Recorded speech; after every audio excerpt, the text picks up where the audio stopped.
my disillusionment kind of increased, where it was just like we were going to all these Protestant churches, and there was very much this vibe of uh, we just want to get back to normal before COVID. We just want to return to everything, and it's so weird that all these young families stopped coming, and it was just a big struggle there because it was like some of us never had a normal as far as going to church before COVID hit. So just trying to fight all those spiritual battles of figuring that out.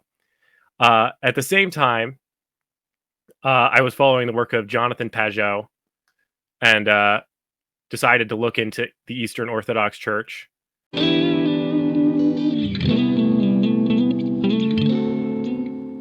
Welcome back to the channel, everybody. My name is Javier Perdomo. This channel is a place where I like to do theology videos, church history videos, and Protestant apologetics videos, insofar as Protestantism is an umbrella filled with actual traditions, like Lutheranism, Anglicanism, Presbyterianism, the Baptist tradition, all these different traditions, right?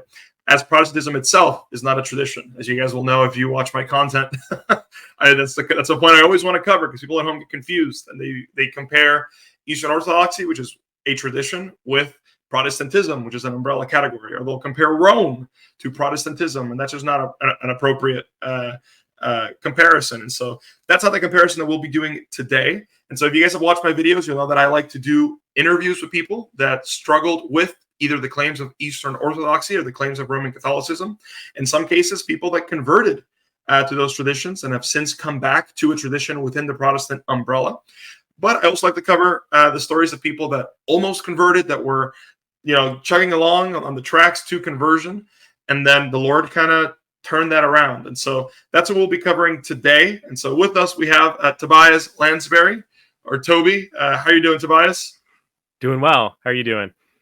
Doing pretty well. Something I forgot to mention in the intro. Everyone at home, sorry if my audio sounds a little bit weird. Tobias and I have been for the last 20 minutes trying to figure out why my microphone was not working. And so I'm using my laptop mic instead of my Blue Snowball. So hopefully it's not too bad.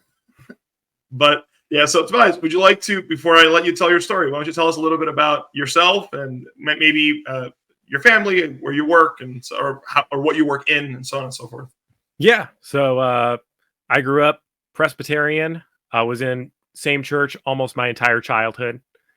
I married my wife at 19. We've been married for just over 5 years, 5.5 years now. We have 2 kids, a 4-year-old daughter and a 2-year-old son. So life is never dull. A few years back, we moved from my hometown, which I had lived in my entire sentient life, and moved to Muncie, Indiana, which was a big change for me. It also gave us a chance to just kind of figure out our own way, because we're close to family, but not super close, like a good day trip away from a lot of different groups of family around the state. So that was just a good opportunity for us to figure out what it means to find a church home for us. And I'll get into that more as we get into my story. But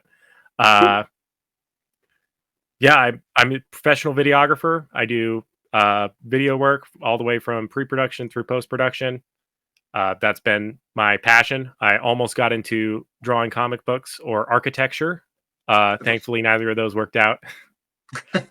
And I've got a good career going there. Cool. It's kind of funny hearing you mention a few of the parallels. There's some parallels between, I think, your own story and mine with home life, because my wife and I were also married at 19, and we just, by the time we release this, it'll be like a month or so later, but we just celebrated our 4th wedding anniversary. And we also moved away from family, so it's kind of cool. You were a little bit closer to family, it sounds like, but we were like, I think 18 hours away, something like that, when we moved for our marriage. So it's kind of interesting hearing some of the parallels there. But all right, well, I'll let you go ahead then, Tobias, and unpack your story. So I'll get out of your way. And again, for everyone at home, you're going to be telling us your story about how you started looking into Eastern Orthodoxy, how you were confronted with the claims of Orthodoxy, and why you ended up ultimately not becoming Eastern Orthodox. And so with that, I'm going to go ahead and get out of your way and let you get to it. All right. So I grew up in a church that some have described as cultish.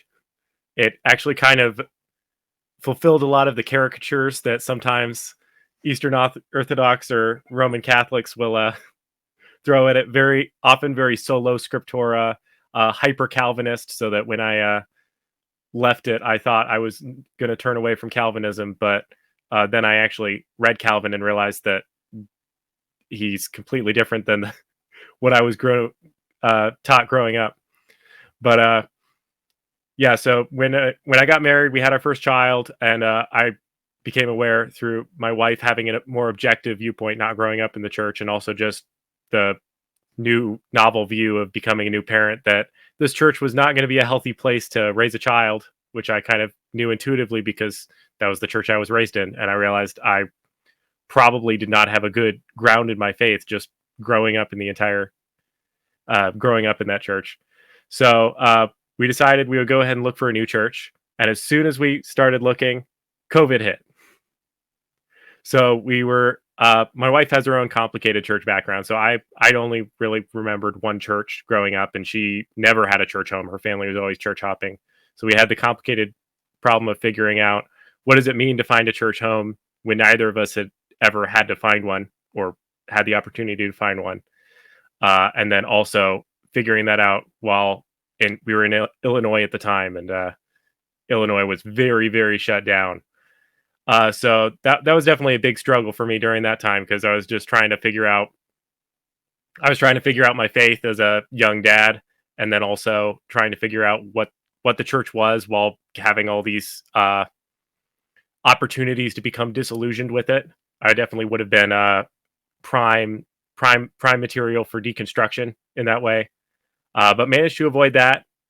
And right as COVID was starting to have the lockdowns open up and everything was starting to open up, I got approved to work remotely, and we decided to go ahead and move to Indiana to be closer to family and just kind of get a new start. At that point, we just kind of started the church searching process all over again, since we could actually start visiting churches. Things were already well opened up in Indiana. And at that point, my disillusionment kind of increased, where it was just like, we were going to all these Protestant churches, and there was very much this vibe of, we just want to get back to normal before COVID. We just want to return everything. And it's so weird that all these young families stopped coming. And it was just a big struggle there, because it was like, some of us never had a normal as far as going to church before COVID hit. So just trying to fight all those spiritual battles of figuring that out. At the same time, I was following the work of Jonathan Pageau, and decided to look into the Eastern Orthodox Church, and found out there was a mission nearby that was doing weekly Vespers. So I decided to start attending. They had a discussion group afterwards. So met some really great people there. And in that process, I started considering converting to Eastern Orthodoxy.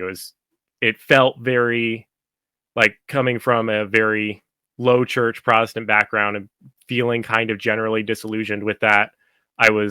It felt, just as far as the grounding and aesthetics, it felt like it was more lived out. There wasn't the same, at least in the area I was at, there wasn't the same sort of materialism I become accustomed to in the Protestant church. But it was definitely a struggle, because there was no nearby like full-fledged church. And then so as I was going to these, my wife was getting kind of worried, because she wasn't quite as on board. And so she finally said to me, you need to figure out whether this is something God wants you to pursue, so that we can decide to commit to it and figure out what that would actually mean to convert, or whether this is just something you're learning about. So before I went to the Vespers that evening, I prayed and asked God to make it really clear this evening whether this is something I was supposed to pursue. So I drove in, was slightly late, and I walked up to the door, and the thing that they had used to prop open the door at the building they were meeting at had blown over in the wind. And it was almost a windless day, and the door had shut and locked. So I was locked out for the entire service, because I couldn't get a hold of anybody. So when I got home, I told my wife the story, and she realized before I did, because it usually takes me a little bit to put these things together, that maybe that was an answer to my prayer. So at that point, we decided to just fully commit at the Presbyterian church we had been visiting, and immediately God started opening up doors and started showing that this was a community we could integrate into. And at the same time, around that same time, is when I discovered Gavin Ortland's his work, and his academic work, particularly in the area of icons, because up to that point I'd been kind of skeptical of icons, but there was kind of this vibe of like, oh, you don't have to worry about icons. They're just there for if you want to. But the Gavin's work on Nicaea 2 and explaining like, hey, this is actually a big part of how the church authority of the Orthodox treats iconography. It's not optional. And that's when I discovered that the Orthodox Catholicity doctrine is very exclusivist. It's very closed off. And that was something that was a big deal breaker for me. Just like the fact that I couldn't, if I converted, apply the doctrines of the weaker brother. I think it's in First or Second Corinthians, about couldn't apply that to my Protestant family and say, oh, you're part of the one true church, even though you don't have the right doctrines on icons. It would have to be, oh, you don't have affinity for icons, you don't have salvation, which is not something my conscience would allow. So at that point, it was pretty clear that I wasn't supposed to be converting, and that God was leading us into staying at this Presbyterian church, and that's where we've been at since. Cool. Well, that's a really good kind of summary and summation, I think, of some of the key points, as you had mentioned to me your story before. Something that I wanted to say as well that I didn't realize until you said it. The parallels continue. That's crazy, because my wife and I also moved to Illinois, and it was right before the pandemic when we got married. So that's kind of crazy too. And I think I want to explore something that has to do with that here in a little bit. Yeah. But so you mentioned to me, right, prior to us recording, that liturgy played a big role in you feeling allured toward Eastern Orthodoxy, right? And so I want us to be able to unpack that a little bit. And so what did you feel was missing from your church experience growing up and leading up until that point? And then how did you feel that Eastern Orthodoxy was offering to fix that issue for you when it comes to liturgy? Yeah. So I think a couple of things. The big one is probably just the overall reverence towards the sacraments, where I think a lot of the churches I'd been to, there's just a lot of, I mean, there's just a big difference between a little tiny shot glass with a little wafer on top that's passed around versus the experience of a whole worship service oriented around the Eucharist, which that was definitely alluring to me, where it just, I know it's a cliche of just like getting hooked on the aesthetic, but just the fact that the entire liturgy is oriented around that moment is something that was very compelling to me, where it's like creates an environment that's a little bit more open to a embodied spiritual experience as a community that's not absent from Protestant churches, but especially when you get into the higher churches, but it's a little bit harder to find. Yeah, no, fair enough. And I think you used the word there, embodied, and that's one that I think comes up a lot in these conversations. And I think, and tell me if you resonate with this, at least my experience has been that part of the reason why is because, at least in more low church environments like that, which I myself grew up in and that I pastored in, and in other places, there's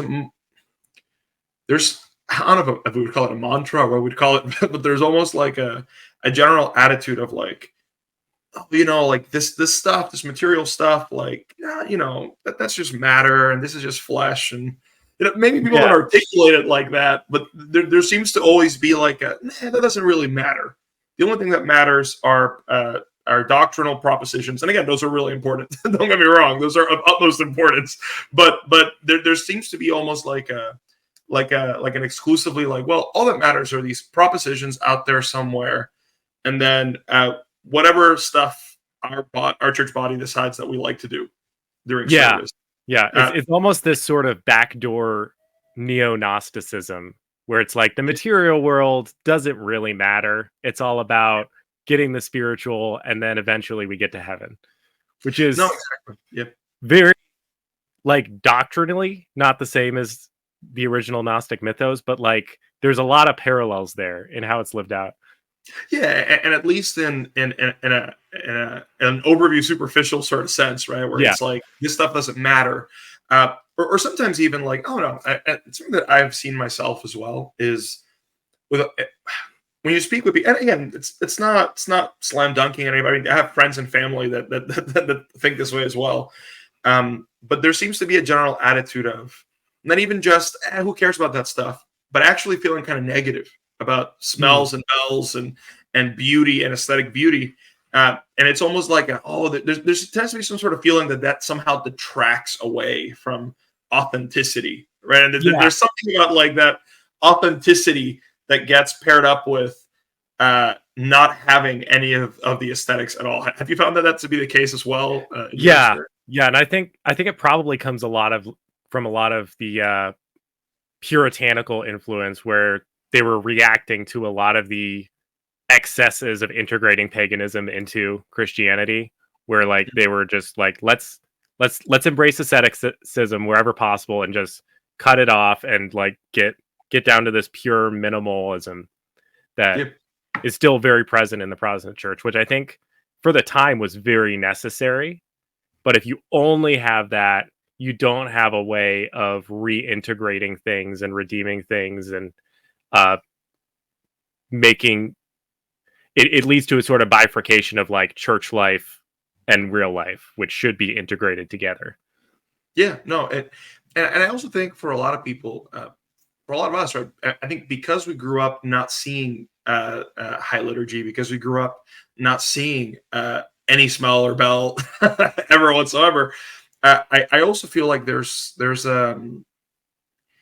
again, there used to be a general attitude of, well, that's capital C Catholic, or in this case, right, that's just Orthodox. If people know about Eastern Orthodoxy, right, where they live, and to your point, right, that there seems to be a sort of like, no, we could never do any of that, because then that would make somehow, it's almost like this thought of like that would soil our theology somehow, right? Which I've never really understood, especially when you look back at the Reformation and you look at how, for example, like the Lutheran and Anglican side, you have much more high liturgy and highest like focus on aesthetics. But even on the more Reformed side of things, where things are kept more simple and there's no icons or images, which we'll talk about in a second, even there, right, there tends to be still a focus on beauty whenever possible, on even the vestments, or I guess not vestments in this case, but the robes that would be worn and stuff like that. There was still a sense of reverence, right? Yeah. And yeah. An interesting parallel I found is you've got this one Presbyterian denomination, the Reformed Presbyterian Church, and one of their things is only psalms during worship, only a cappella, which they got to from like reacting to Catholicism excess and just turning to the scriptures and being like, what does scripture specifically say should be in the worship service? And that's exactly how the Eastern Orthodox do their liturgy. It's all psalms and it's all a cappella. Yeah. Which is so interesting. You've got this extreme Protestant, Presbyterian, Reformed that mirrors its principles of liturgy with this Eastern Orthodox that's like, oh, we got it all from tradition. Yeah. No, and that's interesting. And something that I find interesting there is that, to your point, even on two extreme sides of the aisle, there's still a lot of beauty to be found, even just there, right? Yeah. In just simple a cappella type stuff. And again, I'm not, for example, like in that camp, saying, we must only have that. But even there, right, even that is beautiful, and there's something reverent about it. And I know a lot of times when we speak about reverence, that's more intangible almost, right? Where people are like, oh, give me a rigid definition of what this means. And well, I guess if we did a lot more homework, maybe we could approach something like that. But There's this idea that's coming out, I think, in a lot of cognitive science. It's an Ian McGilchrist idea of just the more you define the sacred, the less sacred it becomes. Like the most beautiful things, the most sacramental things, the most good things, you almost want to find the minimum level of definition, because the more you define it, you're actually taking away from what it is. And I think that in and of itself also speaks a little bit to, I think, the allurement of Eastern Orthodoxy in particular for a lot of people, right? Which is, I feel like there tends to be a big allurement toward mystery, toward like, if you talk with Eastern Orthodox people, they can tell you, for example, about all the different biblical allusions that happen in the liturgy and all the elements and how they correspond with Scripture. But there's still an element of, there's mystery, there's incense, they're all dressed like, like they're like with dress from like over 1,000 years ago. You're like, wow, there's something ancient and mysterious going on. And so one of those other things that I want to ask you about is, because you're a creative yourself, right? Like you said, you like art, you do cinematography, you do these different sort of things. And so as a creative yourself, why don't you unpack for us a little bit about why the East iconography, why their architecture, why maybe even things like prayer ropes and censers were appealing to you? Yeah, so I think it comes back to what we were already talking about, which is embodiment, where in Protestant churches, which again, I don't want to sound like I'm bashing all this, because they all these points have a place and they're all reacting to real problems. It's just a matter of, it can become excessive and exclusivist. Like Protestant churches tend to have this mantra of like, the most important thing is the heart, which can become, let's only do this in our hearts. Of like, oh, we do our confession time in the liturgy. That's where we confess in our hearts. Oh, we have we have the Sabbath, which we keep the Sabbath and rest in our hearts. It doesn't really matter like what you do on Sunday, as long as you go to church and you feel restful in your heart. And it's like that, like the heart is definitely the center biblically of our relationship with God, but the way you can add rituals and images and art, and like music is an obvious one, where like we haven't, even the most ascetic churches haven't managed really to kick music. It's too powerful of an embodiment of worship, where it's like, that's when you're mathematically aligning the pitches of your voice with poetry that speaks right doctrine in a community together and in harmony. And it's like such an embodied thing that you're doing there. And I think Eastern Orthodox liturgy has a lot of obvious ways where they tap into that. Like, even veneration of icons, which doctrinally I'm against, it has this added effect where they have a deeper appreciation for the historic church that you won't find in a lot of Protestant churches, because they don't have that direct embodied connection. And I think we can find more ways to do that in a doctrinally sound way, so that we can embody these deeper truths. Yeah, and we'll unpack a little bit more on that as well later, what this can look like, right? And that's the thing too, is both the Orthodox and also the Roman Catholics, and again, to the point I always making these videos about the Protestantism being an umbrella and not a tradition in and of itself. There are plenty of, of traditions within the Protestant umbrella that do the same thing, for Anglicans and Lutherans and others. But there's also an element, I think, to which, to your point, right? You have beautiful paintings on the walls. Now, obviously, what is being done with those paintings it's a different story, right? Whether they're being venerated or what.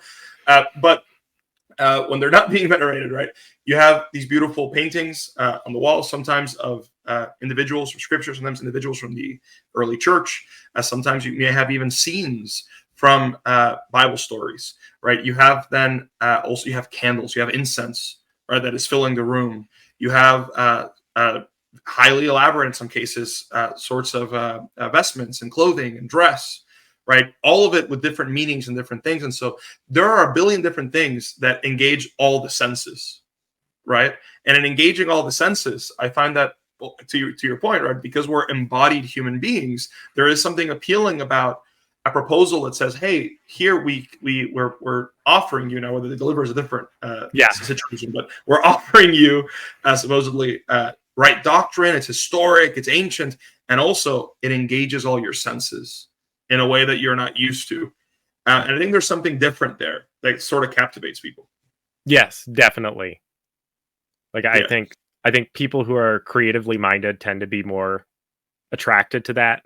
Uh, on the psychological scales, you have trait openness and then trait conscientiousness, which tend, while not mutually exclusive, tend to be temperamentally the extremes. Those are the ones you usually tie to political voting. People who are more open on psychologically tend to be more liberal. People who are more conscientious tend to be more conservative. So that's where you see a lot of these cultural divides. I think people high in openness, especially if they grew up in the Protestant church where it's very conservatively minded. The Orthodox can look a lot like something where it's like, hey, we're engaging these creative ideas without, say, the non-denominational just throwing out all the doctrine and throwing out all the traditions. So it's like, hey, this is grounded, but allows this to thrive still within it. Yeah. Well, and since you mentioned that, that's actually a good segue to my next question, which is, right, you mentioned when we've talked before that you like the field of psychology, right? You like to dabble in it and read and just try to keep up with it as much as you can. And so this, from what you and I were talking about before, it kind of served as a bit of an entryway also into Eastern Orthodoxy, right? And so, how did the ideas of someone like Carl Jung, for example, interface with Eastern Orthodox theology and orthopraxy in a way that resonated with you, and during that time was kind of drawing you toward Orthodoxy? Yeah. So I'd been a fan of Carl Jung for a while, and then through following Jonathan Pageau, it came up in some of his conversations that Carl Jung was from the Eastern Orthodox Church, which up to that point, that was actually the up to like learning about Jonathan Pageau and learning about Carl Jung being a part of the Eastern Orthodox Church. I had basically never heard of the Eastern Orthodox Church. Growing up, it was basically like Protestant, Catholic, which in the West is the bulk of it up until recently, which when with Orthodoxy starting to thrive a little bit more in the West. So just the idea of like, wait, there are other options out there. So I looked into it, and like I think Carl Jung is also still controversial even within the Eastern Orthodox Church, like kind of seen as a weirdo that overly. It actually probably in the same way he's controversial in the realm of psychology. Like psychology kind of sees him as like you kind of took too many religious ideas and put them in science, and then the Orthodox Church was kind of like you kind of took too many scientific ideas and mixed them with the religion. Uh, but just the idea that like these ideas of stories being paramount to the human psyche, which is very biblical because like the Bible is for the most part stories. Like God didn't give us this list of rules and like mathematical equations of you live this way, you live this way, you say these things, and this is how you follow me. It's like, yeah, there are parts of the Bible that are like that, but they're always contained within stories.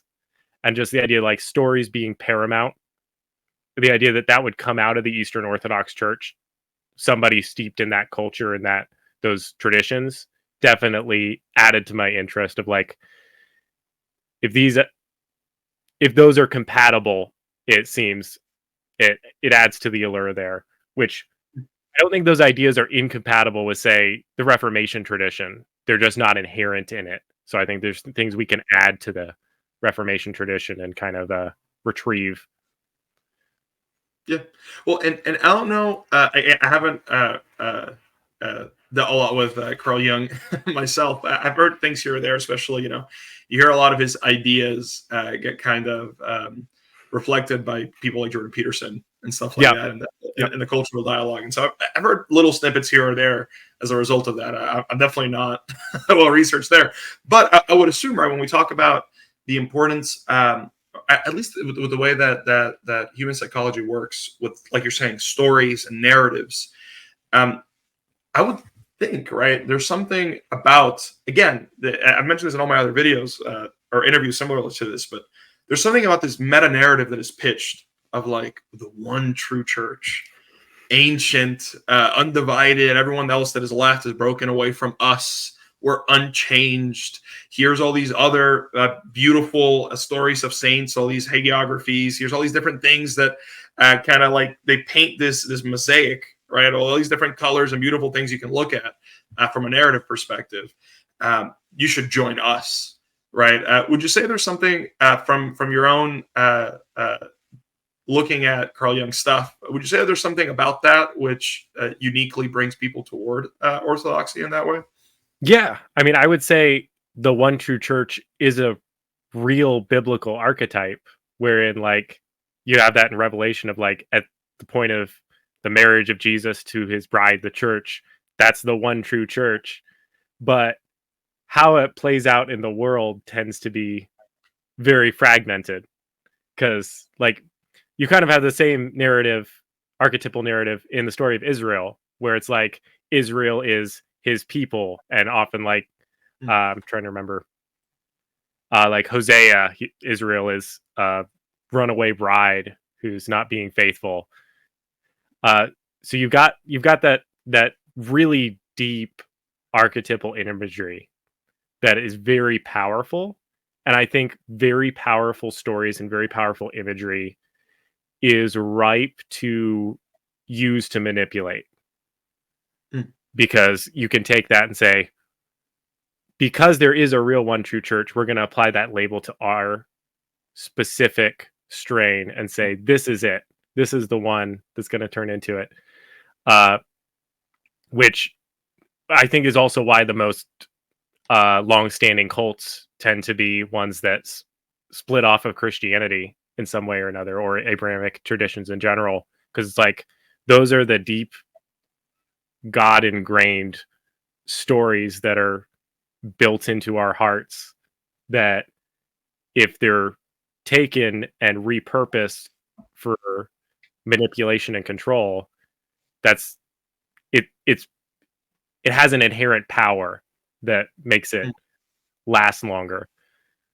No, and that's interesting because from what you're saying, it sounds like because we have that seed of God's truth within all of reality, then appealing to the big meta narrative and spinning your own version of that tends to resonate with us as image bearers of God in a special way. And I think, again, to some degree, at least from you saying that, I would say that kind of resonates. Because I mean, I would say if one person has the one true church, it's probably the Quakers. We're all sleeping on the Quakers. Yeah, not the Quakers. The Quakers are the ones that don't baptize, right? If I remember correctly, or they're one of those groups that. I'm actually not sure about that specific part of their doctrine. Okay, I think it's them. Which, if it's them, that's very unfortunate. but putting that aside for a second, so let me ask this then. So, those are some of the points of allurement you had toward the East, right? And so, what are some of the East claims that most troubled you when you began your search, right? And then, how did you go about evaluating the merit of those claims? Yeah, so I would say a lot of the ones that troubled me, it was hard to distinguish between like, is this doctrinal troubling or is this just culture shock? Because just like culturally, it's very different than the Western sort of view of worship and view of religion that I was familiar with. So it's like, what is bad doctrine and what is just me not being familiar? So like a more benign example would be the chanting, where it's like chanting is not, and I actually see a huge scriptural boon for chanting, just in that the way it's done in comparison to say Western music is or like Western liturgy where it's spoken, you're not thinking about your voice tonality, which means you're closer in line with the people you're chanting with, and also not like adding to the words, like adding like, I'm going to emphasize this word because that's important, or I'm going to like, it's very linear, and it's like just the words in their purest form because you're maintaining the same pitches. But that's a little bit of a tangent. Probably the biggest one was the iconography, where it's just like I could get behind the aesthetic of the iconography. I saw a lot of benefit of that, but like the veneration was something that I had a lot of trouble working through and like figuring out, because it's like a lot of the scriptural arguments they bring up are very compelling. It's like, oh, but you've got the Old Testament examples of the serpent, and you've got these examples of bowing to show respect. So we're just showing respect, and it's like, well, am I just applying my Western idea of always equating bowing and these ritual practices with religious worship? Is it just a cultural difference there, or is there actual doctrinal issues here? And sorting through that was probably really difficult, the most difficult part. And I think Gavin's videos were the most helpful in figuring that out, because like at this point, I think there's a way to do veneration that is not inherently idolatrous. I don't think that's the norm, and I think the way it's done makes it very easy to slip into idolatry in that. Well, and I would say too, to your point, there's definitely differences in thinking that are actually influenced by, is your thinking shaped by the West, or is it shaped by the East and its cultures and its customs and its thought tradition? But I also find, and I'm curious if you've had this as well. And again, I've listened to much more Roman Catholic content than Eastern Orthodox content. But even with that, with the amount of Eastern Orthodox content that I have listened to, there's so many appeals to this is just Western. This is just Western. Oh, you just don't get it because it's just Western. And there are times where I'm like, okay, this is a legitimate like critique or a legitimate point that's being brought up. But do you find like me also that there are times where it's like, okay, well, you can't make a critique go away by just saying you don't get it because you're Western. All right. Do you know what I mean? Like, I feel like I've heard that so many times where it's like, well, this is just Western. It's like, okay, so you called the thing Eastern. How did that solve the the problem and the disagreement that we have at hand? And have then you noticed that? Yeah, I've noticed that too, where it's like there are times where it's a legitimate like, oh, we need to add nuance, but then a lot of time it's used very hand wavy of like, oh, that's you just don't understand. And I think diving into it is super important, because there's legitimate moral conundrums that come up. Like, if it is okay because of the context of Eastern culture, does that mean that it needs to change in the West? Because like if you're converting all these Western people who are very Western and by nurture affiliate these ritual actions with worship, is that going to be a moral problem? And how do you reprogram this nurtured understanding of bowing always being affiliated with worship? Yeah. Well, and it's just interesting because, and again, just for people at home, right? Sometimes I hear critiques from comments, people that respond to the videos saying like, "Oh, but so many of these issues that you're dealing with are like popular level polemic." No, absolutely, yes, correct. Because for a lot of us, we were being brought in, I think, by a lot of the pop level polemics, right? And we were kind of being like, well. I've never dealt with this stuff. I've never thought about any of these issues. And it was a lot of these pop level things that bring you in. Even people on Twitter or other social media, right? There's interestingly enough, compared to the Protestant umbrella, compared to even particular traditions, whether it's Lutheranism or Presbyterianism or whatever, I feel like Eastern Orthodoxy is so comparatively small, but yet they have such a massive online presence. At least in the groups that that we all run in theologically, and you hear a lot about this stuff. I mean, I've seen people in the worst case scenarios, and again, in no way am I saying this is representative of the best that their side has to offer. It's like internet polemics, but still, people need to be able to point this out. Is sometimes I'll see people like mount an entire argument and a critique, and it'll just be in response like, oh, but even assuming things like that it needs to be logically coherent, or that this is just Western thought. And it's like, okay, come on. Like, you're doing your own side a disservice, right? And we can't just hand wave things like that. And so, but anyway, but moving on with that, my next question for you is: so at the height of your struggle with the East claims, right? What are some of the features or claims of Eastern Orthodoxy that you never found credible or compelling, like at all? The way I like to phrase it is, if you had gone Eastern Orthodox, it would have been in spite of this stuff, not because of it. Yeah, so weirdly enough, and I think I'm probably in the minority of people who considered converting, the one true church claim was the one that never really got me. Like, it was just like, yeah, everybody kind of says that. Interesting. Like, I grew up in a church that was very, like, it wasn't part of the doctrine, but it was part of the mindset, where it's just like, oh, we are 100% correct on everything. So even though everybody else worships the same God, we're the ones who are doing it right. So I just kind of had that mindset of like, oh, every church thinks that. Every church thinks, oh yeah, we're the one true church. So I didn't realize how dogmatically baked into the canons it was for Eastern Orthodoxy. I didn't realize the qualitative difference of like when we say we're the one true church, we're saying you can't have salvation outside of this church. Which that was probably the point where like listening to Gavin's video on icons, like, oh, this is qualitatively different than, oh, every Christian is a Calvinist, even if they don't know it. Yeah. Well, that's like there's this extra step of like, because at that point I had seen God working in so many different environments, and even environments where it was like clearly the doctrine was off.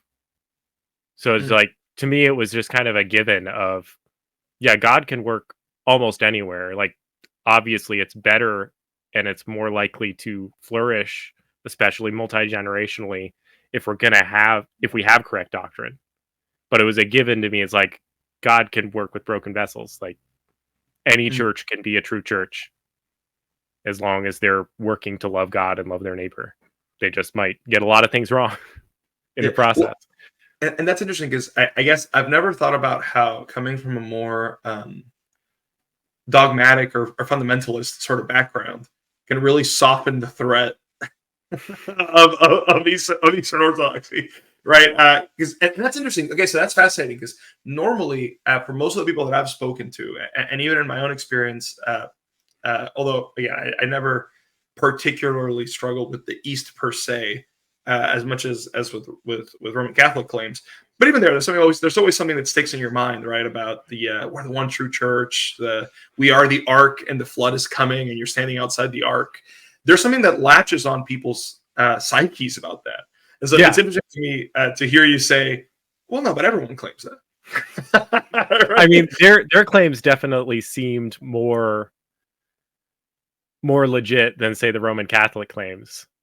Just like it, just in that I was more familiar with like the Reformation arguments and post-Reformation church history, and like how messy Roman Catholicism was in accretions, which I think, as far as accretions go, Roman Catholicism is far worse than Eastern Orthodoxy. Especially in how dogmatically enforced they are, because like Eastern Orthodoxy will often, like, while will be a part of their canons, they're just kind of like glaze over it, especially in the like Greek and Eastern Orthodox. Like, I know Russian Orthodoxy and some areas of back east where there'll be a lot more dogmatic, but as it's coming out in the West, it's a lot less dogmatic than you might find in a Roman Catholic church. Well, and it's interesting too, because depending on which, and at least from what I've seen online, again, people may have different experience than me, but from what I've seen online, it really is Eastern Orthodoxy is interesting. And I eventually need to get, I was adding a few books to my Amazon list the other day, like from actual Eastern Orthodox theologians and stuff, to eventually start getting some of their theology. But like from more or less more official sources, I guess, than just internet apologists and such. But it's interesting because you hear such wide differences from different camps within Orthodoxy, even on this issue of being the one true church. They will all say, yes, we're the one true church. But, you speak to, you see some priest online, or even some laymen or educated theologian, and you have anywhere from yeah, well, we're the one true church, but these other expressions of Christianity, you know, they're kind of connected to us in some sense. They're probably fine, right? Like God will figure it out in judgment. They're probably fine. To then some of them that kind of leave it up in the air, like, well, we know where God is and we know where he's working, but we don't know where he isn't. And so who knows? Like maybe you're fine. To the more dogmatic, like, no, right? Like, Yeah. you can only be saved in the Orthodox Church, and there's no being saved outside of it. And so to me, it's interesting because Is means is, anathema means anathema. yeah, exactly. Yeah, anathema means anathema. Exactly. And so it's interesting because you have anywhere from really ecumenical minded Eastern Orthodox, even to more ecumenical, like to the point of even patriarchs. I forget his name. Who's the patriarch that's like he's really, really friendly with Pope Francis. I'm blanking on his name right now. But anyway, I keep hearing the rumors online, which is really interesting, from Roman Catholics that the East and the Catholic Church are going to be united once again in like 2025 or 2026 or something, and everyone's like, okay, whatever. But it's interesting because you have all the way from very ecumenical, we're really, separated brethren, almost take a line from Rome, right? Yeah. to this really aggressive, like, no, the filioque is heresy, divine simplicity is heresy, all this other stuff is heresy. You must join us, right? Or the flood is coming, the flood of God's judgment. And so it's really interesting to me, again, because they're so decentralized, right? That you can have such wide-ranging opinions. Yeah. Yeah. Like in many ways, Eastern Orthodoxy is closer to Protestantism than Roman Catholicism is in that way, where Catholicism demands a lot more conformity, while Eastern Orthodoxy has conformity on paper, that how it plays out is a lot more diverse. Yeah, no, absolutely. And so then my next question is, well, in spite of a lot of Protestants, right, that recognize some of these issues, and to your point, right, praise the Lord, in the last couple of years, we've had channels start pumping out some great content. Gavin Ortland, I love Truth Unites, right? He has some phenomenal content on there. Like you mentioned several times, his video on icons made a big splash, to say the least, on our side of things. A quintillion 5-hour response videos from everybody to that video, like 48 hours later, you're like, how did you even manage? But there's been some great content put out by Gavin, by even some content by other creators. We have Dr. Jordan B. Cooper on the Lutheran side of things. There's all kinds of great content out there. At least there's starting to be more and more. Mm-hmm. And there's a lot of Protestants that recognize some of these issues on the Eastern Orthodox side. There are Protestants that recognize, well, here are some things that I don't find compelling from them. Maybe some of them are even familiar with some of this work responding. But yet, we know a lot of people, especially online, right, who find themselves enthralled by the East, and not just them, but enthralled by Rome as well, by what we've termed the ecclesialist umbrella, right, and the traditions that exist underneath that say that you have capital T traditions that have been orally transmitted from the apostles, that believe in the infallible councils, and so on and so forth. People get exposed to this stuff, and they convert like in short order. And sometimes you have people that have, they've been part of their Protestant tradition for decades, and they convert. People that were brought up, they convert. They're pastors themselves, or maybe they're the children of pastors, and they convert. And again, almost to a point where you're like, wow, there's a striking speed to this conversion. Why do you think that is? I think it's a lot of reasons. So I think a lot of them are some of the ones we discussed, which is like some real lacks in Protestantism that have come out as of late, like the doctrinal focus, lack of embodiment, and there's just a lot of people who are like going through their sort of deconstruction, and they still have faith, so they're just searching for something where it's like, how can I have God but also fix all these problems?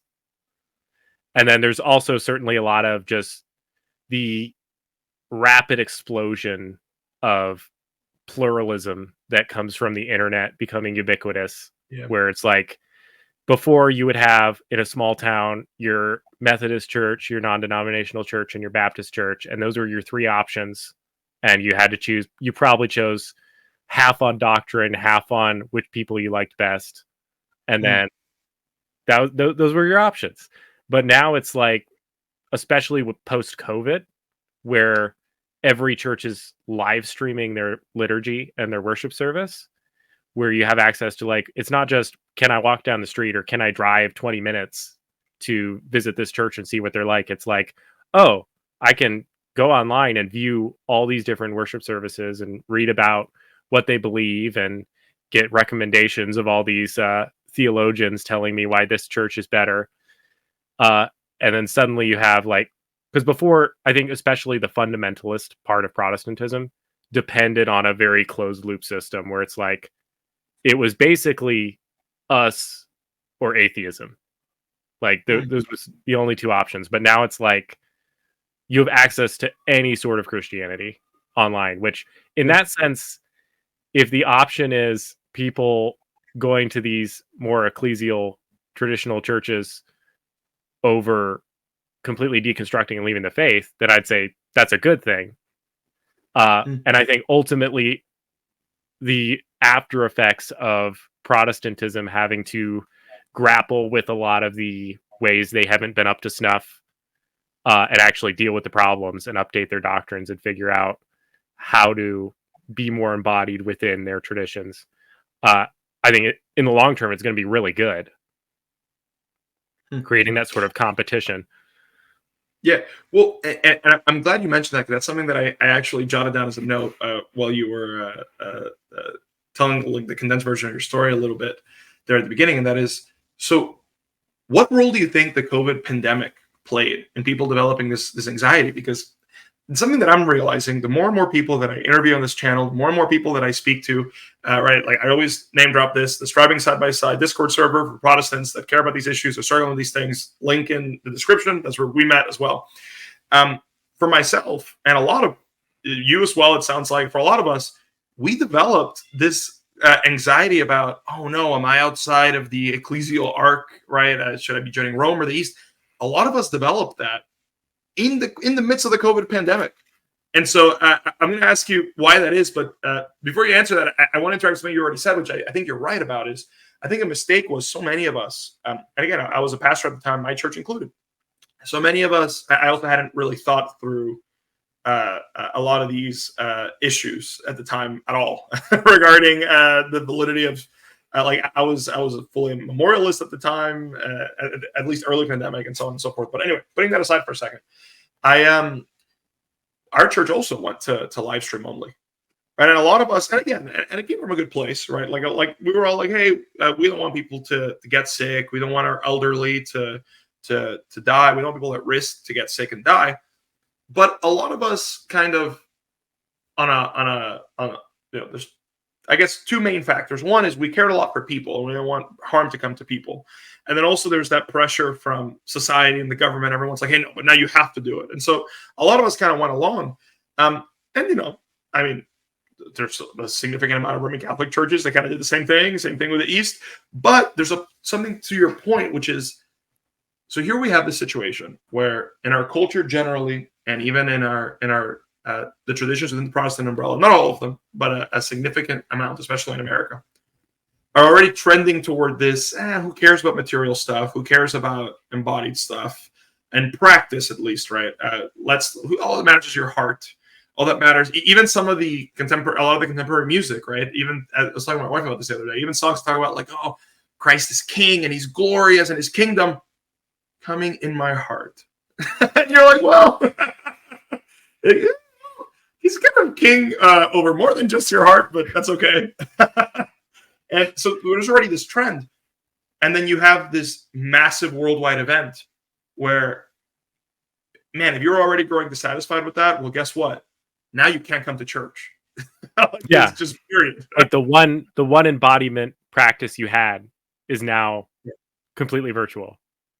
Yeah. And I think a lot of churches didn't ask enough questions, because that should have, and some churches did, like the church I'm at right now, that based on stories I've heard, like they use that time to grow and ask a lot of questions, like, why do we do what we do? How can we keep doing what we're doing in this new environment? But a lot of churches immediately took the mentality of, we're going to wait this out, which means you aren't asking questions like, okay, if we're turning our worship service into a live stream, why do we do what we do in our worship service? It's like, Exactly. okay, now that we're just sending over sound waves for singing online, why is it important that our worship leader lead us when we can just Yeah. download any song and just play it? And it'll be Yeah. way better recorded and way easier to follow along and less likely to fall into technical difficulties. It's like, why is that important? Why is it important that we all sing together in this way? And it's like, there was so many opportunities to ask questions, like, what about the sacraments? Which that one was definitely one that people had to ask questions about, unless they were like pure memorialists, where it's Yeah. like, what does it mean that the presbytery, the elders, the pastors have to serve the sacraments? And what does that mean when we're on live stream? Do we just put it on hold? Do we figure out a way? Like, my parents were going to an Anglican church at the time, and basically they would just do drop offs so that the priest could bless the sacraments and hand them Oh, out wow. for everybody to use them later during the live stream. Hmm. Uh, Well, and even for me, right? Because that's something that I've had to look back and say, like, Lord, forgive me for not asking these questions at the time. And some of the stuff led to me asking questions yeah, later, but at the time, I mean, again, we could all make excuses for all kinds of things, but I can say, oh well, how old was I was. Oh well, I was like 20 when I was made a pastor too early or whatever. No, but you'll have to answer to God. And I've had times where I look back and I'm like, Lord, like even forgive me, like to your point, right? Even in my church, we were like, oh yeah, of course. Lord's like we're memorialists, so we were like, oh well, yeah, Lord's Supper online, and everyone procures their own. Everyone makes unleavened bread at home, and we have. I think I have a picture somewhere on one of my social medias of doing that, like with my wife at home with a live stream, and it's just like, man, how did we not ask questions? How did we not say? And I think to your point, there's something to where even that is the result of a deficient theology of the Lord's Supper, even for example, yeah, right? And a lot of American Christianity, unfortunately, you have a lot of memorialism, right? And you have a lot of, well, this is nothing else but just an act of remembrance, and so that's all it is. Well, of course, you're gonna say, oh, no brainer, yeah, we can all do it from home, and yeah, we can. But if you're asking, well, wait a minute, or do we believe that Christ is actually giving us His body and blood in the sacrament? Irrespective of the debates about a real presence, if we believe that in some sense, right, how would moving to online affect things? Or to your point, right, what does it even mean that we get together on Sunday morning? Is this just we're doing it because we like seeing each other and hugging people, giving bro hugs, and like, hey, how are you doing?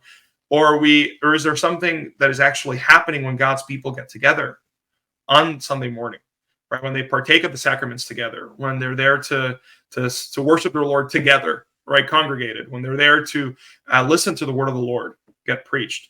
Is there something special that happens there? And I think a lot of us just didn't ask those questions. And unfortunately, a lot of the leadership at the time, even me included, like, Lord forgive me, right? At the time, like a lot of people just didn't ask those questions.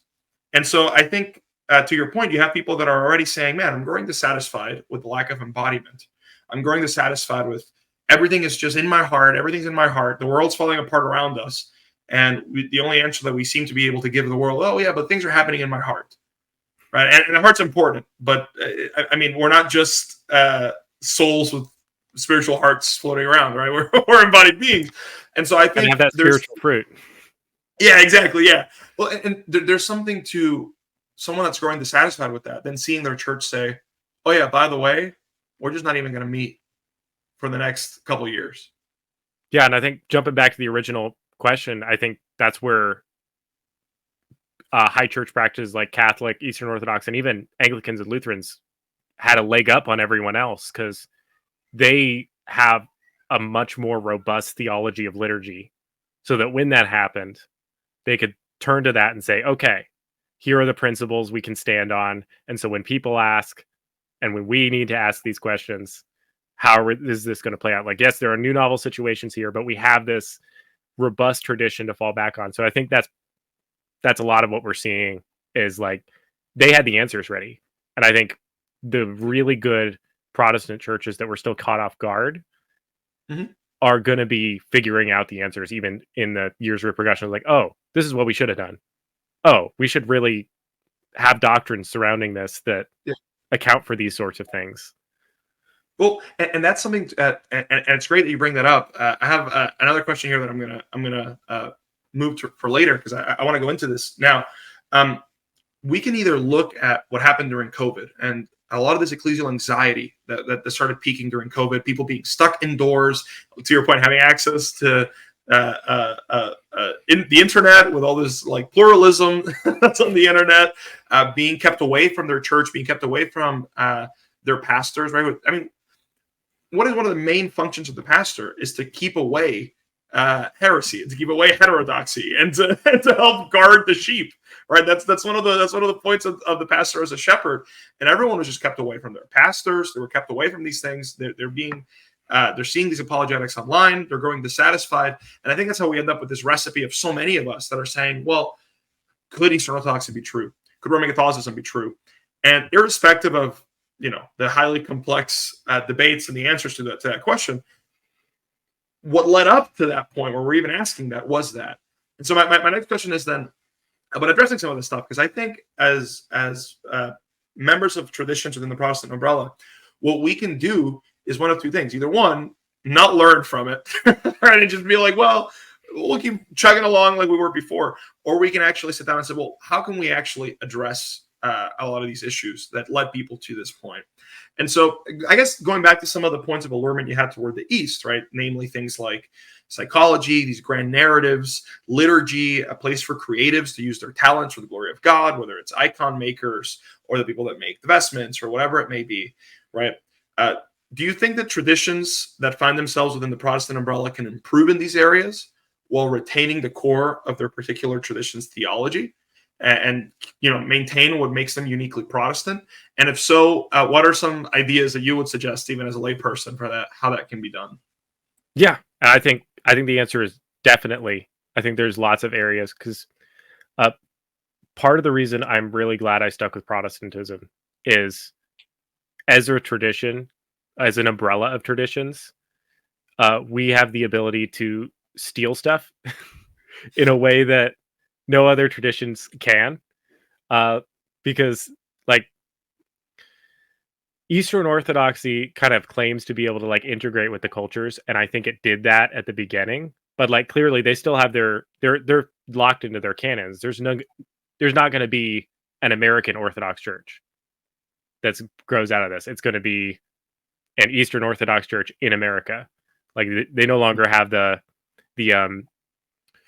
ethnic identity tied into it as they break into new missions. They kind of locked themselves in that way. So, and Catholicism is definitely locked in that way, where they can't steal from other places as much. But Protestantism can totally just look at things like Eastern Orthodoxy and say, hey, this part is actually really super helpful. And if we figure out a way to look into Scripture and line it up with our doctrine, like I see like Lutherans and Anglicans, they're Protestants, and they figured out a way to integrate icons and art into their liturgies while maintaining prima scriptura or sola scriptura. And I think Protestants can do a lot more of that, because like Eastern Orthodoxy has a scriptural theology around integrating icons into liturgy, which I think we should definitely contend with, because some of the critiques of Protestantism is we were overreacting to the lack of artistic theology that Roman Catholicism had, which like basically they decided the icons are just there for aesthetic and serve no purpose in worship whatsoever. That was like their official doctrinal position, and that led to a lot of accretions on the icons and like a really bad theology surrounding art that Protestants just rejected outright, rightfully so. And then that left them with nothing, which they kind of asceticism and iconoclasm, which I think there's a way we can start reintegrating those things in a theologically consistent way, in a way that we can do it faster and better, because we're not bound by these locked traditions. No, and that's really interesting. And I will also say too, as well, is that what's interesting is the stealing of ideas and practices in this instance may not necessarily even be coming from the East, as far as Eastern Orthodoxy is concerned, the Roman Catholicism. It can just be stealing, or as we would call it, ressourcement from our past, Yeah. right? And looking back and saying, well, the Eastern Orthodoxy, Roman Catholicism, they don't own church history. They don't own the first 1,500 years of the church's existence, right? And we can look back and we can retrieve what are the helpful things, to your point, that we're doing. What are the embodied things, whether it's practices that engage all the senses, like candles or like whatever, even practical things like that, right? Vestments that have different meanings. The liturgic calendar, right? Celebrating different times of the year with different Bible stories, different events, maybe even celebrating the lives of different saints, right? These are things that we can look back to and say, well, how can we resource these from our own history? Because Yeah. I think, and this goes even back toward the beginning of our conversation here, is a lot of the time there seems to be a fear of, oh, but if I do this, I may sound or I may look Eastern Orthodox. If I do this, we may look Roman Catholic. Who cares?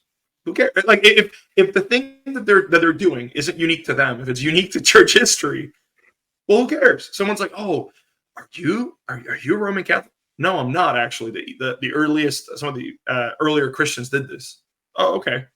And there's certainly a time for separation of like, we need to be distinctive, and like post Reformation, when we had all this actual bloodshed over it, it made sense to go farther in the other direction so that we could be completely distinctive.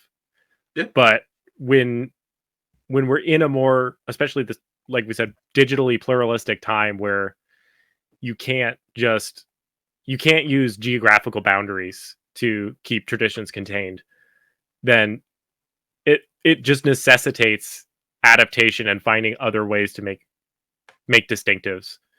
I think a good example of this within Protestantism is spiritualism and like spiritual gifts, where it's like you have the charismatic Pentecostal movement, which has kind of monopolized any sort of spiritualism, and that's kind of led to a reaction of a lot of the rest of the Protestant church to just kind of back off any sort of spiritual practice whatsoever, when really what we should be doing is find a way to have those bound within scripture and tradition, do it in an orderly way, like Paul says, so that when someone is very spiritually minded or has a spiritual temperament, they're able to use those gifts within the church without being like, well, because I have to convert to charismatic, even though I don't agree with the doctrines, because that's the only way I can use these gifts.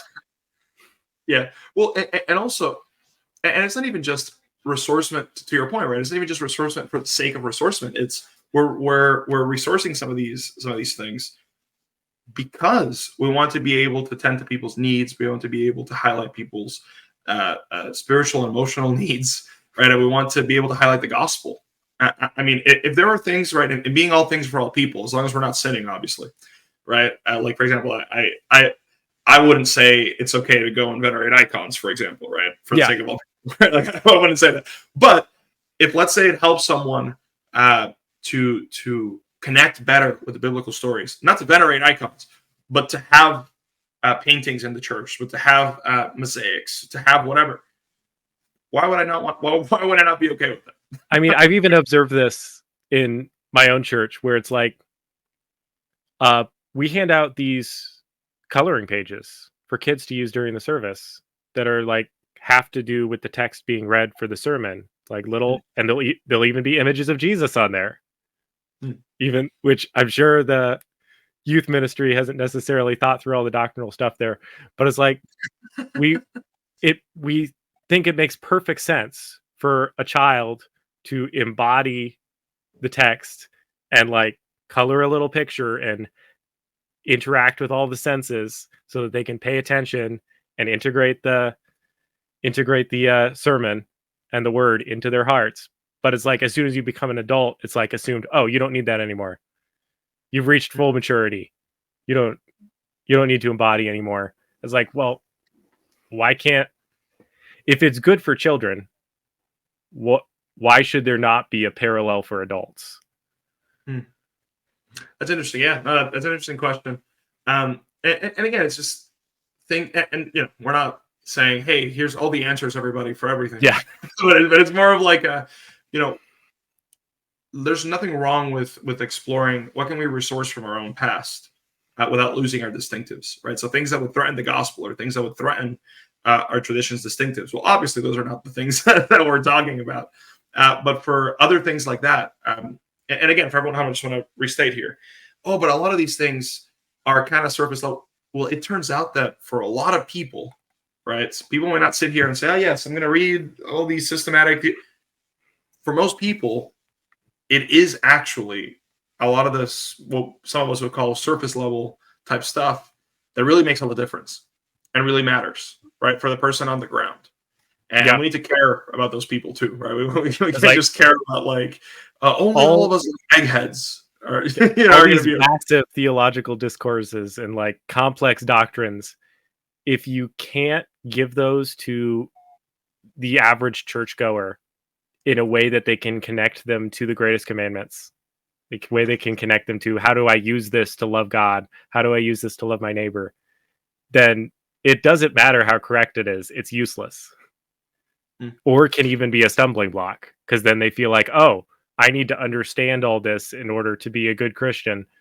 But it's like, okay, some people don't, in many ways, complex intellectualism and doctrine, I think, is a crutch for the intellectually cursed within the church, which is the intellectually cursed has to work a lot. And I'm using that a little tongue in cheek, intellectually cursed, has to work through a lot more doctrine and scripture and reading to reach the point where their mind breaks and they can actually have childlike faith in the face of the ineffable majesty of God.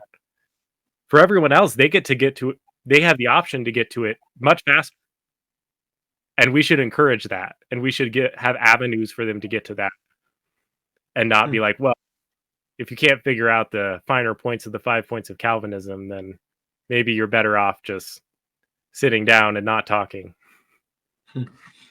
Well, and yeah, and we need to find ways, like we said, to be able to communicate. We want to be able to communicate these heavier truths to people too, but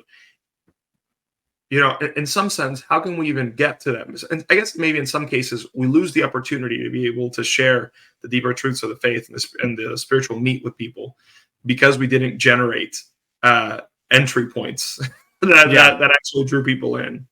Right? Yeah, which I think is another reason Catholicism and Eastern Orthodoxy have had a leg up, because they have a lot more entry points.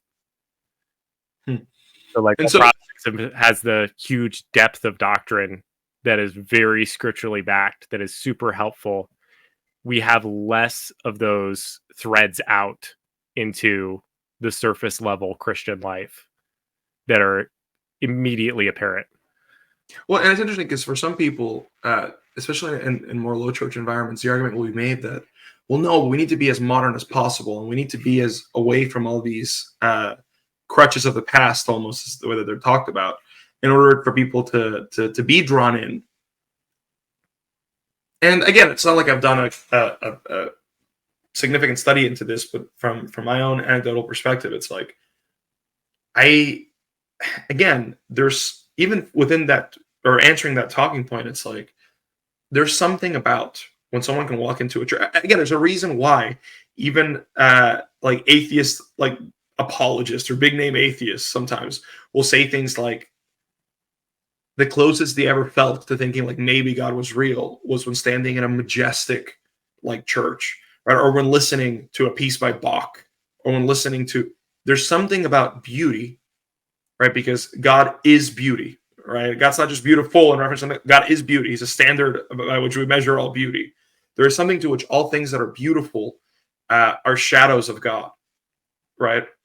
And so it's like, it's almost as though, man, maybe instead of thinking, oh, we need to make the church look like every other part of the modern day, maybe it's like, well, no, maybe the church being different in and of itself and being beautiful in its own unique way, in a way that is different from everywhere else around, maybe that in and of itself draws people in through that beauty, right? Yeah.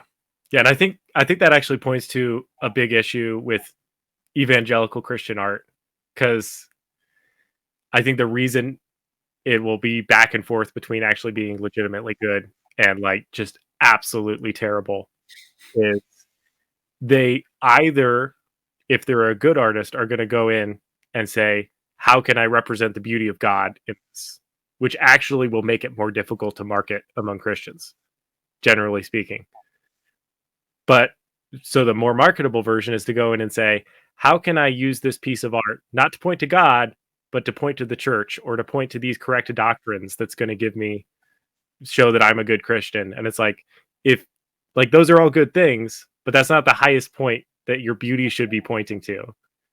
Like the beauty of the church is the beauty of God. The beauty of the doctrines is the beauty of God. And if you start, because that's what the Pharisees started doing, they started pointing to the doctrines, pointing to their religious structures instead of pointing to God. And that's when they lost the point. Yeah. And so then I want to springboard off that, right? We're talking about all the practical stuff. And I guess we're going to get to some of the I guess the more esoteric research type stuff. But who are some of your favorite church fathers as well as Reformation voices? And are there any particular writings from the Reformers, from the Fathers, that you found most helpful in evaluating your journey and the East claims? Yeah. So I'm not as well read as I'd like to be. I'm working on that for sure.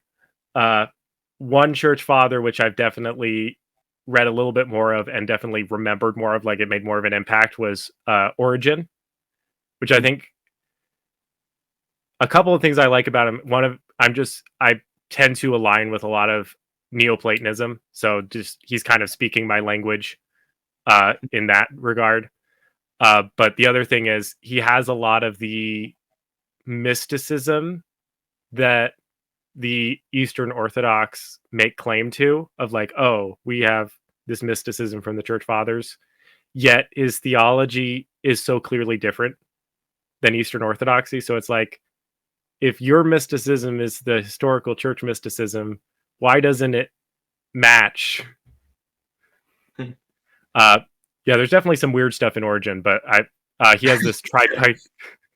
Well, and that's the thing I always want to say too, whenever we bring up Origen, just so everyone at home is crystal clear, right? Whenever someone brings up a church father they like, we don't mean, yes, I therefore stand by everything they've ever said.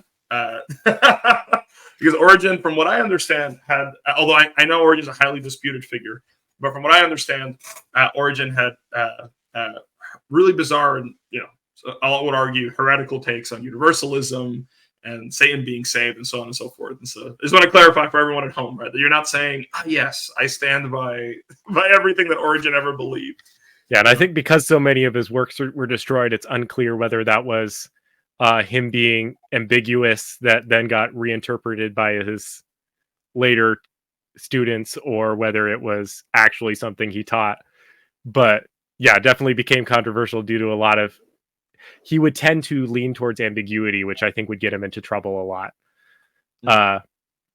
But he has this tripartite model for looking at scripture where he says there's the historical, which is aligned with the flesh, which is like basically just the bare bones. This is what happened. And then the next level is the moral, which he aligns with the soul. And this is like moral truths you can extract from the historical text. And then finally is the mystical, which he aligns with the spirit, which is how every single verse of the Bible is actually talking about Jesus. And just the idea of like there's multiple levels of truth packed into the Bible has always been so profound to me, because it's like when we talk about the Bible as infallible versus inerrant, that's the level where it's like, it's not just this is what actually happened or this is what God actually said. It's God's word is so true. It's true on every possible level of analysis. And so, are there any other fathers that you said that you would say are really influential, or would you rather say not more on that until you've read more of of their works? I've read a little bit of everybody, so I'm not sure I could play any favorites there. There hasn't been a church father yet where I'm like, oh no, I don't find anything interesting in there. Like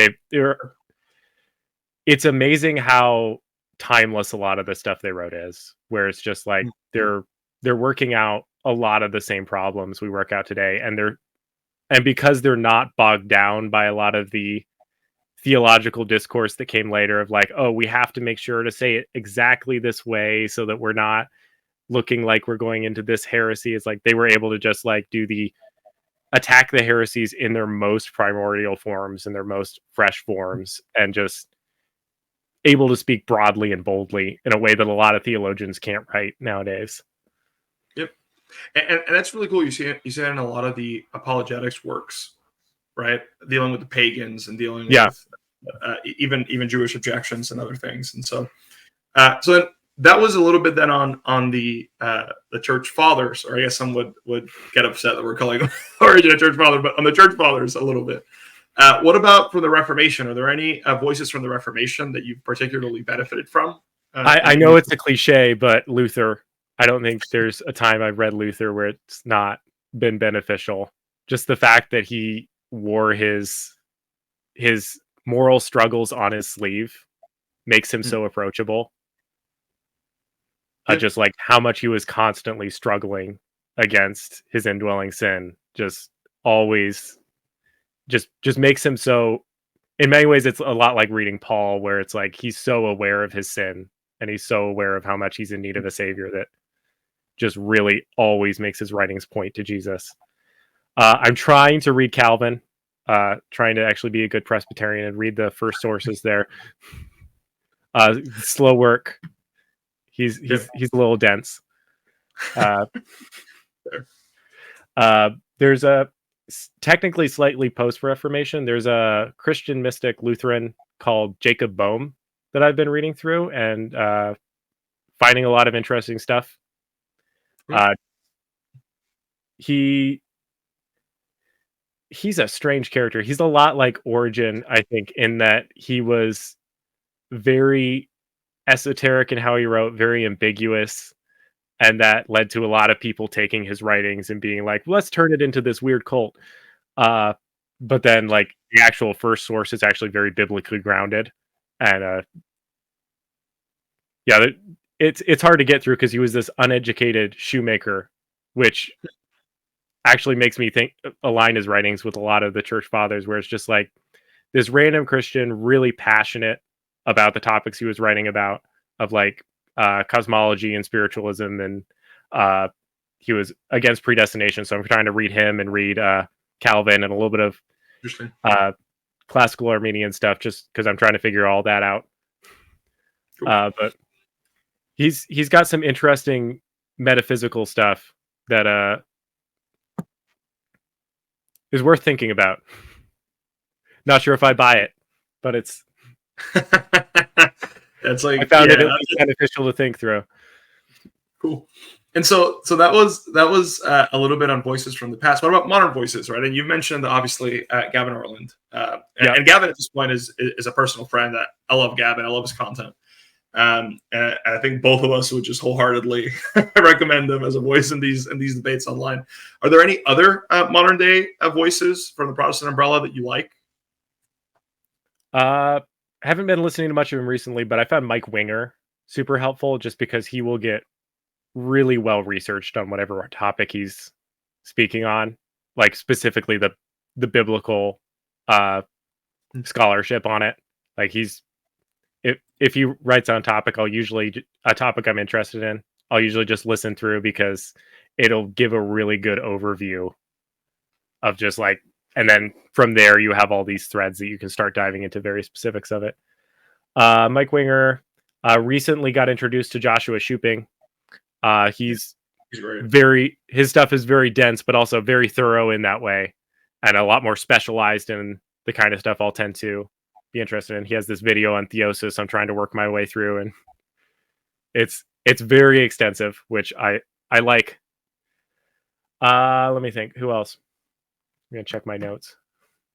Yeah, Jordan Cooper's another good one. You mentioned him. I think he's another one where I'll probably just wait around for him to do one on a topic I'm particularly interested in, or if I'm interested in a new topic, go check his backlog and see. Gavin is definitely the biggest influence, where I think just how ecumenically minded he is. I'm very ecumenically minded in the same way. I think Christian unity is more important, maybe now more than ever. Just being able to have these topics, I think it goes back to that digital pluralism, where we can't depend on being geographically isolated to protect our traditions. We have to actually hash everything out if we want to be able to faith. I just remember another one. A little bit less in the modern sphere. I guess maybe that's my youth showing. But James B. Jordan, he wrote a book called Through New Eyes, and he has this whole institution with Peter Lightheart that is basically taking a lot of the sort of symbolic thinking you might find in Eastern Orthodoxy, but is doing it in the Protestant umbrella, and like figuring out how to apply these symbolic truths to like liturgy and music and pastoral teaching that I found super helpful. I recommend that book to anybody who's especially creatively minded, Through New Eyes by James B. Jordan.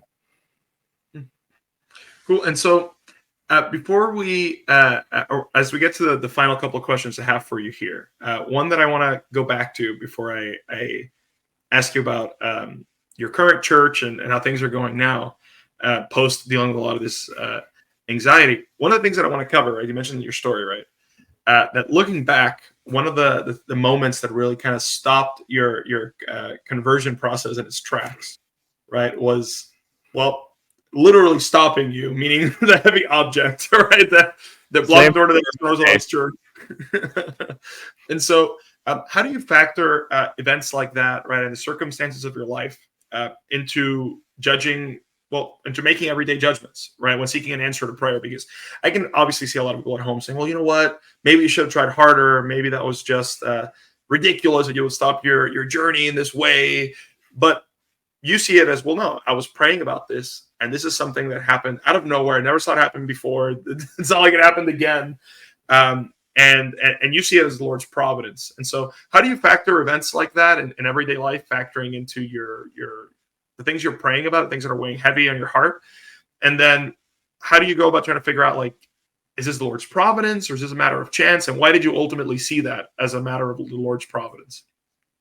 Yeah. So when I was young, I was definitely more on the opposite side of that spectrum of like not looking for signs at all, extreme cessationism, probably materialist fundamentalism, just like didn't acknowledge the possibility of the Spirit speaking through any sort of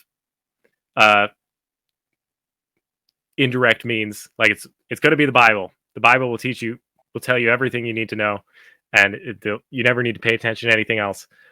That kind of rocked through some spiritual experiences I had, particularly with my wife, who is very, very spiritually discerning. Like she has a talent for understanding spiritual things that I am honestly envious of sometimes.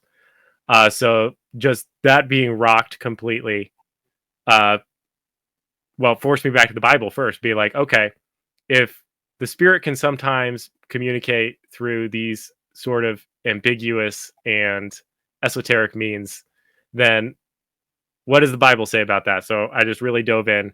And the big thing that I came away with is test the spirits, test the signs, test everything. Which is like, okay, if you think you should I try to be open to God communicating in those ways.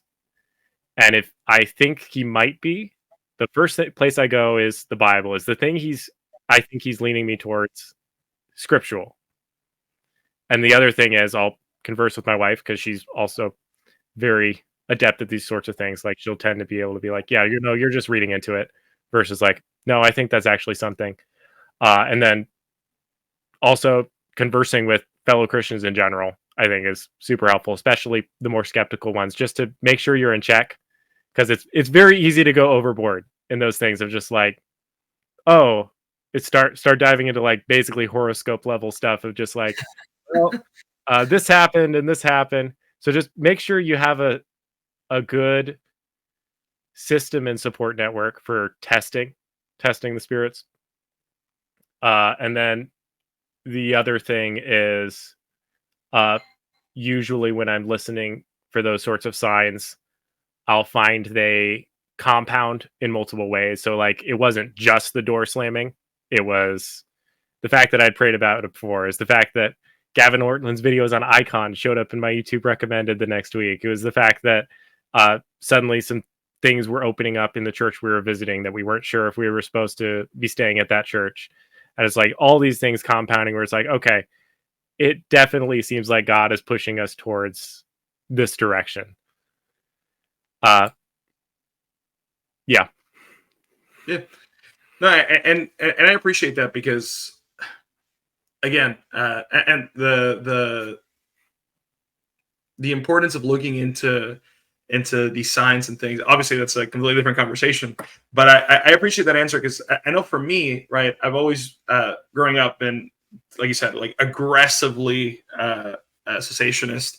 I still functionally lean what I would call a softer form of cessationism. I won't get into it now, but I do agree that, you know, like you said, it's a multifaceted approach, though, right? I mean, even with that, when we're praying about something, when we're all these different things are coming up, right? So, we're going to the scriptures. It's always number one, right? Yeah. When we're going to the scriptures and we're testing these things, when we're, like you said, you're trying to do good doctrinal research, you're listening to these voices from both sides, and you're like, Lord, like, help me. And you showed up that day. And as things work out, it was just impossible for you to get in. Now, again, we're not saying, hey, everybody, like every time you have a door slam, literally a door slam or something, therefore, no. But in this instance, right, it was a matter of discernment for you that, yeah, all these things have kind of come together to where you probably and saw then another part of it is there's this, whenever the Old Testament is talking about prophets, it's like there's several levels of listening to a prophet. It tells you to test them. As like one of them is if a prophet says a sign and then the sign doesn't come to pass, maybe don't listen to that prophet. Like that's the basic thing, is like if you start listening to where you think God is guiding you and then you start realizing this isn't working out, then maybe you were wrong. And then like the next level is if a prophet gives signs and miracles but then tells you stop following God, then maybe don't listen to that prophet. So that's the next level of like, okay, if it starts working out, but then starts pulling you away from God, then that's another point. It's like, okay, you were probably not discerning right in that scenario. And so that leads us then to the last couple of questions I have for you here. And that is, I mean, how's your church life today, right? You said you're plugged into your local church. Are you being discipled by anyone? Are you discipling anyone? How are things going in the life of your local church? And again, I like to ask this question because for everyone at home, if you're struggling with this stuff, you have to get plugged into your local church. You have to. This isn't just a matter of propositions existing out there somewhere. This is, you need to be under the authority of a pastor. Oh, but I don't know if they're holy orders. For all intents and purposes, you understand that your whole life up until this point, right? You have this man that you believe to be your pastor. Submit yourself to your pastor's leadership, and being plugged into the life of the local church. And that's a way of grounding us. And so, how is your church life today, and how are things going? I would say my church life today is better than it's ever been, which admittedly can be a very low bar at times. But it's actually been really great. We've been integrating into the community. We have a small group with a lot of great like-minded people. It's a good balance of just people a little bit ahead of us in the parenting curve, so we're able to get a lot of mentorship there and bounce a lot of things off of them. And then just very artistically, theologically minded people, so we're able to get a lot of conversation. But then a good amount of differences, so that we're being challenged and we're being forced to think through things in ways that we wouldn't normally if we were outside the community. I'm a big introvert. My wife is a big introvert. We're very good at defaulting towards a sort of isolation. We live out in the middle of nowhere, but it's been very good. I think it's very difficult to figure out how to integrate, especially if you've never been able to integrate into a church community before. I think a lot of people especially today, they don't know how to integrate, especially if they are forced to leave a church for whatever reason or are thinking about moving to a different church. I think that might be part of why people will be converting to Roman Catholicism and Eastern Orthodoxy is they have a lot of systems of integration where it's going to be systematized, and it's like you're going to be meeting people are going to be talking to you, which Protestant churches can have that too, but it's a little bit more scattered in how it's applied and whether it works with people. So I think talking to other people of the faith is not optional. It's a commandment. Yeah. Good for us. Who could have known? You know,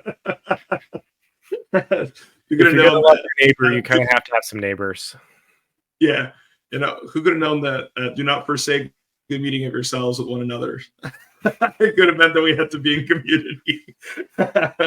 and there's even a difference between going to church and being in community. I think a lot of people will go to church, but it's really hard, especially for introverted temperaments, to remind ourselves like, hey, we have to talk to people, and it's hard, but it's actually good for you in the long run. Yeah, absolutely. And so I have two final questions for you here. And one is, you haven't mentioned that thus far, like you mentioned when we were talking before, right? Even though you're still in a theological journey, like you said, you're reading some Lutherans, you're trying to read Calvin, you're reading different people, and you maintain this possibility of who knows, right? Maybe theologically, you're like, man, the Lutherans went out the day. You could one day in the future go Lutheran or Anglican or maybe remain Presbyterian.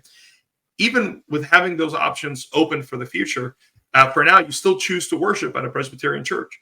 And so why is that? And what about being a Presbyterian do you find to be unique and special in comparison to other traditions within the Protestant umbrella? Yeah, so I think broad strokes, I'm thoroughly convinced, like in the context of theological triage, doctrine is probably secondary as far as how you should pick a church. There are some things that will prevent you from being able to effectively worship or integrate into a church community, like if they have such a large difference on the sacraments that it will bind your conscience, or just things like that, where it's like logistically it's going to be impossible. But I think outside those things, I think I've seen way too many people church hop for forever and just looking for the ones like, all my doctrines align with this one, and I like the music, and all this big list. And it's just,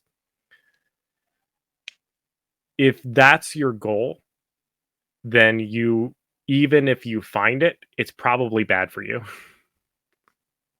Because you're basically seeking out a church that will never challenge you, which is not good for you spiritually. My grandfather, I call him a sort of Protestant monk, very brilliant man, but he ended up church hopping almost his entire life, just looking for the perfect church, and until finally he just started a home church with himself and his wife, my grandmother. And then my wife, her dad, was always looking for the perfect church, and she ended up never putting down roots. And I think that's just such a huge danger, especially today, like in the context of like the modern Christian pluralism, where we have so many options. It's easy to think we'll find the right one, or that we even know what the right one is.